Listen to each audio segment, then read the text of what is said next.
Norwich City Sporting Director Ben Knapper. Welcome to the TNC podcast. It has been a tumultuous few months, and I suspect both personally and from a club-wide perspective, how are things in your head at the moment? What are you thinking about? How have you processed what has been a really difficult start to the season? Yeah, it has. There's no shying away from that. We came into this season with big ambitions, felt we did a lot of good work in the summer. Wanted to be really attacking the upper echelons of the league, and we sat here now in 23rd, and it's an unacceptable position for us to be in. So yeah, of course, been a difficult time. Lots of sleepless nights, and we all commit so much time to this, and we all care deeply about the club, and ultimately we're not delivering for the fans at the minute, and I accept full accountability for that. But having said that, I think we've just made a great appointment, and we have to look beyond that now. My energy is focused entirely on trying to turn our fortunes around and climb the table. So yeah, every ounce of what I have is channeled into that. I just wanted to kind of umbrella this whole conversation, Ben, with that we think that this is going to be possibly an awkward, tense conversation. Of course, we're going to ask you some challenging questions, and just wanted to kind of kick things off by being really honest and direct with you by saying this man to the right of me has been very straight to the point that he thinks your position should be changed. I've reported on a story that someone wants your job. We've both been in the protests amongst the Norwich fans outside singing "We want our Norwich back." What's your response to us on those points? Everyone has they're entitled to their view. I would never hold that against anyone. You guys are huge supporters of this club. You have been your whole lives, and you want to see the club in a much better spot than it is now. So I get it. I'd probably be doing the same if I was in the stands. We're 23rd in the league. For a club of this stature in this league, that's incomprehensible, to be honest. So I get it. I would be the same, and fans are entitled to their view, and I accept everything that comes with being in this role. And we're failing at the minute, and it's on me to turn it around and try and address issues and mistakes. I've got things wrong, and just giving everything to try and turn it around. So no issue with that. Of course, there's always a responsibility that everyone has to behave in the right way. And when we speak about the protests, no issue with that. Of course, it's difficult then when it extends to players' families or children and those kinds of things. That's difficult for me to really understand, and I think is wrong. But certainly from fans to key sort of stakeholders like me, no issue at all. I remember, I think the last time I saw you, Ben, was during the fan forum at the start of the season. I think we were just about to sign Papa Amadou Diallo. Liam Manning had kind of been unveiled to the fans. We had a conversation. I was super excited. That room was super excited. And what's been difficult for me is I like Liam Manning. I liked him on a human level. He's clearly a very capable manager. We've seen that in his previous jobs. I think deep down that you're a very capable leader. So how are we in the position where Liam Manning is no longer here and we're 23rd in the table? I know that's an overarching, broad question, but how is it unravelled so spectacularly? Listen, that's a question that I've been asking myself, all the time. I think there's lots of things, but ultimately results have been nowhere near good enough. We know that, and that's why we had to make the change. Mistakes have been made. I think player availability has been huge. And by the way, that's not bad luck or misfortune. That's not working in a good enough way. We've had way too many soft tissue injuries, and that's my responsibility. I haven't been able to find the solutions to that quickly enough. And I think in many respects, Liam was unfortunate in that regard. I think we brought some exciting players to the club in the summer, and ultimately we haven't seen them on the pitch regularly enough. I think of players like Papa or Matthias Quistgaard. We've seen what he can do in the brief moments that he's been on the pitch, but it's been few and far between. And again, that's not misfortune or bad luck or an excuse. That's us and me not finding the right solutions to get us in a place where we can get our players on the field consistently in the right place to be able to perform. Was the writing on the wall for Liam for quite some time before you sacked him? I personally, Ben, don't understand why it took so long for that decision to be made, because it was so obvious to so many people that it was done. There was things that he was saying, little kind of comments in his media and stuff, where I thought he's done. I don't understand. I just don't understand why that decision couldn't have been made earlier. Look, I wanted to give it every possible chance to turn around. We felt in the summer that Liam was the right appointment for a number of reasons, and we do too, by the way. And we wanted to give it every opportunity to turn around. And we don't want to be a club. I don't want to be a sporting director that's chopping and changing coach all the time. We want to find a consistent way of working. So I wanted to try and give it every chance, and yeah, I think we did that. But ultimately, it got to a point where I think we didn't have a choice in the end. You know that with that final international break, that's probably the last point in which you could make a change in a bit more of a controlled way. But I think the signs before that, from a results perspective, of course they were clear, but from a performance perspective, I didn't think it was that clear. I think of games like West Brom, where I think we were completely dominant, had one shot on target, and we walk away thinking, how did we not win that game, let alone how did we lose it? I think of games like Swansea. I think they had 3 shots on target, 2 were such low probability chances, and we lose the game. We're scratching our head. There were others like Derby. I think it wasn't as cut and dry as that it was so obviously done early. Of course, from a results perspective, yes, but performance I don't think was necessarily in line with those things. I think what made it really difficult in the end felt like the way we were losing was so similar game after game. Yeah. And it was characterised by lots of good spells, particularly early on in a game, maybe for the first half or 40 or 60 minutes, with good control and create chances. But then it was kind of a story of we don't score, we concede often a poor goal, and then pretty much fizzle out or collapse in the second half. And that was the piece that I think was really difficult to take, because it was the same story game after game. And as I said, we tried to give it as much time as we could, but in the end, I think we were left with no choice. And in terms of that, the manner in losing, I guess that comes back to a wider recruitment point, and I think Liam touched on it a few times in his post-match interviews. I think he said at one stage that he felt he could only rely on 2 or 3 players to kind of have his back almost on the pitch. Are we signing the right type of profile of players? Because he obviously felt like he was probably underserved in certain areas. You obviously oversee recruitment, and Liam obviously had a say in that too. But or did he? We don't know that. Yeah, every head coach always would. Right, okay. We would never. But that was a concerning comment from me, where it was like, if the head coach that you have brought in can't rely on his players, something has gone wrong somewhere, and that may well just be the players, or is it a wider recruitment issue? Yeah, look, we've leaned hard into a strategy, right, where we're signing young players from overseas that have got potential, but we know are not going to be finished articles right now. And yeah, we've leaned into that really aggressively. Have I underestimated how difficult it is to integrate that number of players of that type of profile? Maybe. But, the reality is, I think all of our players are a long way away from their best versions of themselves right now, even senior players and experienced players. So I don't think it's necessarily a question of just young players, new players that have been underperforming. I think everybody has. Them, yeah. So, and what does that come down to? I mean, how long do you persist with the strategy before you go, you know what, this isn't working, we need to change it? Because I'm starting to look at the league table, I'm going, this is not looking good. And, Ante Cianats, I know, out for the season, Mate Jurasek and Mank Forsen, they're either injured or they haven't performed. And I'm just going, how long do you persist with the strategy before it's untenable?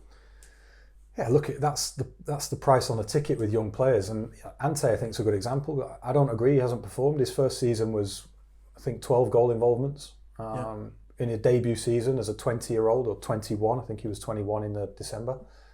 It was one of the best outputs for a player of his age in the whole league. In terms of this season? Yeah, I agree with last season. But that's the nature of player development. It's never just a linear progression of, they progress season on season, and then it just doesn't work like that. And yeah, we have a lot of players that are in that kind of bucket, if you like, and ultimately too many of them have, like you said, have either been unavailable. Typically, it's been that. Like I said, I think Forsen has been a player that he was probably our best player in pre-season, and then game 1 he's out. Yeah. Matthias is a good example. I think Papa, over the first 6 or 7 games, was showing some real positive signs, and then we've been out without him for a number of weeks. So yeah, it's been a combination of all of those things. But make no mistake, that isn't unlucky. That's we haven't found the solutions, and I take accountability for that. That's me. So speaking about accountability, Ben, and you've said it already that Liam's had a tough time with regards to injuries and things like that. How do you reflect in terms of the scales or percentages of accountability for the shit that we're in right now? Is it mostly recruitment, partly coaching? Because I'm looking at it, and I said this to Jack on our last podcast, I don't think those players were well coached. I think a lot of them not only plateaued but regressed. So it's not just about your recruitment, in my opinion, it's also about the coaching. But I'm interested to hear from you. Or do you take 100% accountability and it was nothing to do with Liam's coaching for our league position? No, it's all of those factors, but at the end of the day, I'm responsible for them all. So it is 100% me. But it's not just in one area. Can we be better in recruitment? Of course, we can be better in every function. But I think coaching, clearly, because we were losing games in the same way every time. Too many of our players are currently showing the worst versions of themselves. So coaching, clearly, and that's why we've made the decision that we've made.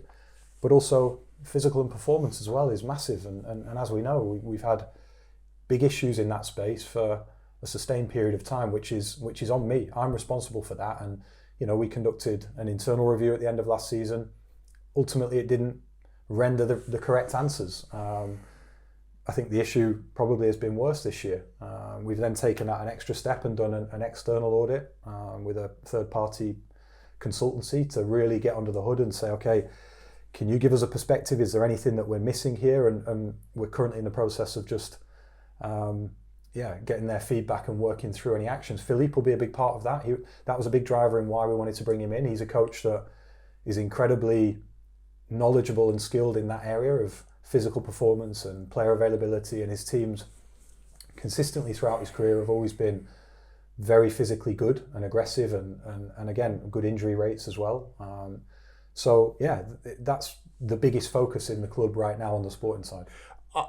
Thanks for that answer. I'm aware of time, so I want to really get deeper into recruitment, Ben. We will speak about Philippe towards the end of this conversation, though. My favourite player of the season is Big Mac, Jovan Makama. I love him. His aggression, the way he's just constantly running, he's a big lump, and you can tell that he is ripe and ready for this battle.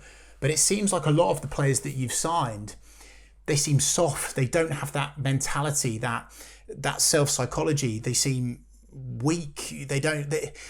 What's your take on that? Because obviously you're using data to recruit these players, but what's in place or can be put in place to test a player for their adaptability to the EFL? Yeah, we look at all of those things.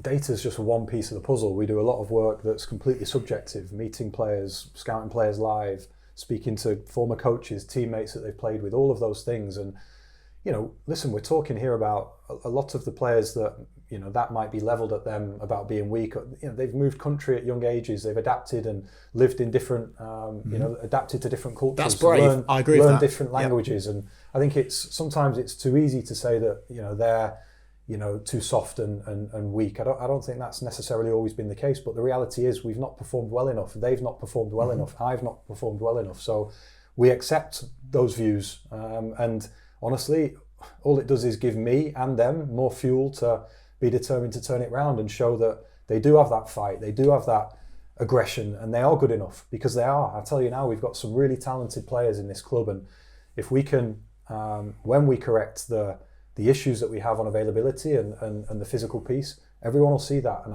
I'm convinced that we'll climb the table. So just on availability then, I get where you're at with the injuries. I think it is a valid excuse, certainly for Liam. It's not an excuse. Okay. Let's be clear on that. It's not an excuse at all. Okay. It's not. Injuries aren't just unlucky. Okay. Of course, some are. When Ante slips and does an ACL, there's not really much you can do about that. Yes. But we've had way too many soft tissue injuries, and that's not unlucky. That's us not working in a good enough way, or something being broken in our environment that we have to find the answer to.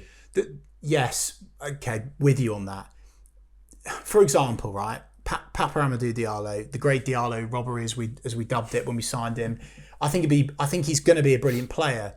But it was Chris Gorham that did the research on this, that he'd only played one 90-minute game throughout the whole of last season. So then it raises the question to me, like, are we signing players knowing that they've got an injury record? Or what's your take on that? That's very common for an offensive player. Like now in the day and age where you have 5 subs, that's super common for wingers to be changed all the time. When there's 5 subs that can come on, that's typically the case. Unless it's a very senior player in the squad or clearly one of the biggest players. Papa was a young player at a club playing in Ligue 1, by the way. Obviously the second league at the point in which we signed him.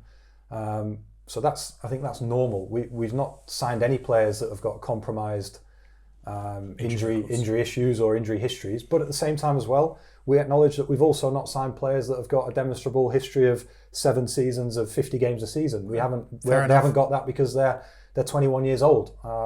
So yeah, we have to be extra careful when integrating them into our environment, and clearly we've not done that well enough. We haven't done that well enough, and that's on me. One more question on the incomings before we get onto the outgoings. Do you feel fortunate to be given the position from Norfolk Holdings Group to have another transfer window? One assumes that we'll have financial backing in January, and I think some squad reinforcements will be good. We are where we are. We're 23rd in the table. We're 4 points adrift. A lot of that comes down to recruitment. You will have another opportunity. Do you feel grateful to have that? Look, I feel grateful to be in this job at any point, whether it's on the first day that I joined or now. I don't really spend time thinking about things on that level. I'm just trying to correct where we are right now. I always feel support from the owners, but also big challenge. It's all right coming on here and facing difficult questions, but let me tell you, the most difficult ones I face internally with the board and with the ownership group. And have there been difficult questions? Yeah, of course, all the time. They're not happy with where we are, as all of us feel. So yeah, lots of challenging conversations and constantly, looking for answers and having to face difficult realities. We're 23rd in the championship. That's completely unacceptable for us. But yeah, my belief in myself is still completely there. The fire in the belly, the energy. You still believe in the strategy? 100%. It's difficult for everyone to see now, and I completely understand that, but I think we've done a lot of things that will lay the foundations for us to improve and get much better going forward. We've got a talented young squad tied down to long-term deals. So I think we are in a good place, and I do vehemently believe in that approach, and I think we've got some really good players here. We need to get them on the pitch more often, and then I'm sure that we'll climb the table and start to improve. Marcelino Nunes, I'm sure you're sick to death of hearing his name. I'm still angry the fact that we sold a player to Ipswich Town. I've heard some of your comments around he wanted to go. It felt like it was an own goal from us.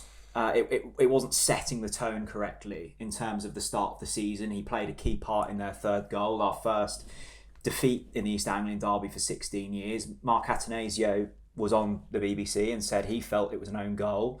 I still get the impression that we didn't necessarily need the money. What was the thinking behind selling him to Ipswich Town?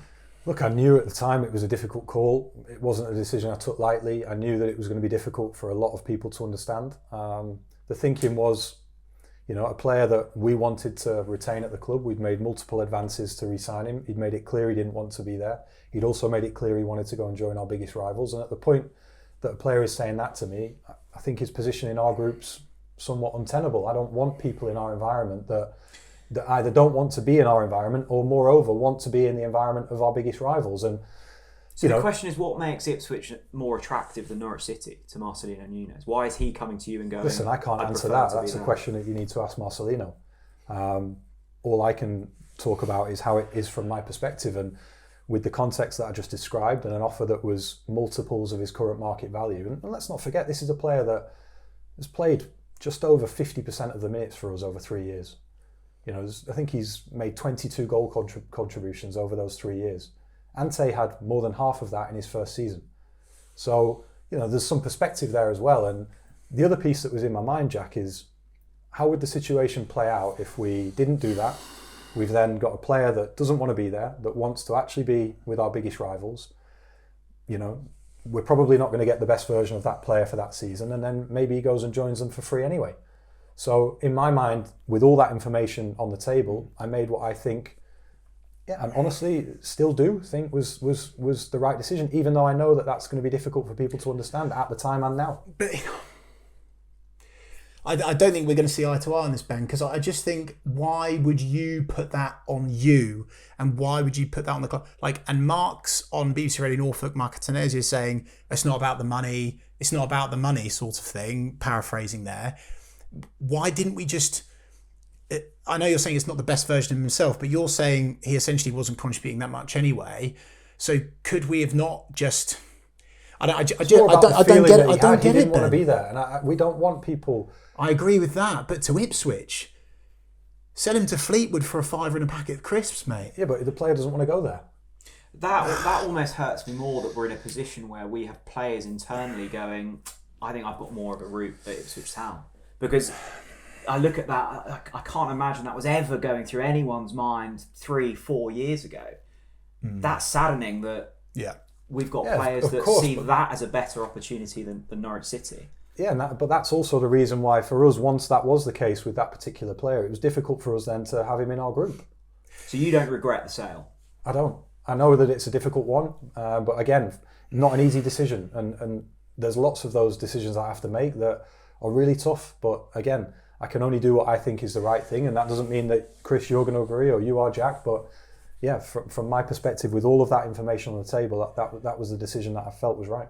Do you find it awkward that Mark Atanasio regrets it and you don't? Not really. We don't. Everyone has a different view on things, don't they? We're not just kind of an echo chamber where everybody agrees with everything. Like, we're an environment that tries to challenge, and everyone has different views. And you know, if Mark said that shirt up there is red, I'm not just going to say, oh yeah, it is red. No, we have our own views and we give them, and ultimately, yeah, we might see that one differently. Last thing on Nunez. East Anglian Daily Times were interviewing Mark Ashton and Kieran McKenna, and there's a quote come out about it. And Ashton said that he came through the process and made an approach, didn't think that Ipswich would get him. If the other way round, he would not have sold them to them, too noisy. So what's your reaction to that? That's his view or their view. No problem. I respect everyone has a different perspective, and mine was not that. Okay. We are where we are. We're 23rd in the division. We haven't picked up a single point at home this season. Liam Manning has gone. Did you learn anything from that hire? We're now into your third head coach appointment. Johannes, Liam, now onto Philip. What have the learnings been so far, and how is this going to be different to his? I think big learnings connected to the training and availability piece. I think, like I touched on before, Philippe has got real expertise in that space. But also that, you know, it's inherently difficult. That, you know, I think Liam ticked a lot of boxes in the summer, but it ultimately didn't work, and that's just how it goes sometimes. And nobody's more upset or frustrated about that than me, and that's why I wanted to give it as much time as I possibly could to turn it around. But it didn't. Results were unacceptable, and we kept losing in a similar way, and we had to make a change. And also the other thing I would say is, you know, this isn't just about changing a head coach and everything's going to be better. Like that, you know, I have made mistakes, not got things right, and have to be better. And just changing the head coach is one piece of that. But there's other things that, you know, if we can't and don't solve the availability piece, then, you know, it doesn't matter what players you have or what coach you have, it's going to be difficult, and we have to do that. I don't know how we are for time. I think we're already quite short. I want to ask you about January. Of course, you can't give away plans, right? Are we going to sign a creative midfielder? We're desperate for something creative. Surely you can agree on that. And where else will we strengthen? Because of course we can't just stick with what we're currently enduring each game. Well, we've got some good players that are out, which is an important part as well. You know, I think Papa's a creative player. I think agreed. Chris Gordon's a creative player and a goal threat, and we've not seen him consistently enough as well, amongst others. So that's a piece of it. Who comes back? How do they come back? What's Philippe's assessment of the squad will be a big part of it. Head coach is always a key part of the recruitment process. But yeah, we want to be active. We know it's tough, right? You're never going to go into a January and make wholesale changes. It's just not how that market works. You can see that with the volume of transactions that are normally done in that window. But we want to be active in the offensive areas, wingers, from a chance creation perspective, goal threat as well. So yes, we'll definitely be active, but knowing that it's not easy to find the right players on the right deals at that point in a season. I think a few people, including myself, have said you can afford to get kind of one managerial appointment wrong. When you get two wrong, it's then difficult to defend. Are you surprised you're still in post? I've said on these podcasts, on these videos, that I would have you sacked, and I think most people at Carrow Road have said similar. What's your message to me, to the other fans that thought that change was maybe the best route forwards? What's going to be different for Norwich to see success and ultimately get to a point where we'd hope pre-season, which was we need to be in the top 6? Look, I understand, of course, in the position that we're in, my judgment gets questioned, and again, from the outside, I'd be doing the same. So there's no issue with that. I completely understand what comes with the territory, and when you've performed like we have, particularly this season, I accept it all, and it's on my shoulders, and it's me that should all be directed at. But like I said before, I'm still super confident in my ability to do this. I'm convinced that we will turn this round. I've got more energy, I'm more determined. If anything, things that I've been told that you've said give me even more fuel, to turn it around and get to where I know that we can get to, and where I know that this group of players can get to.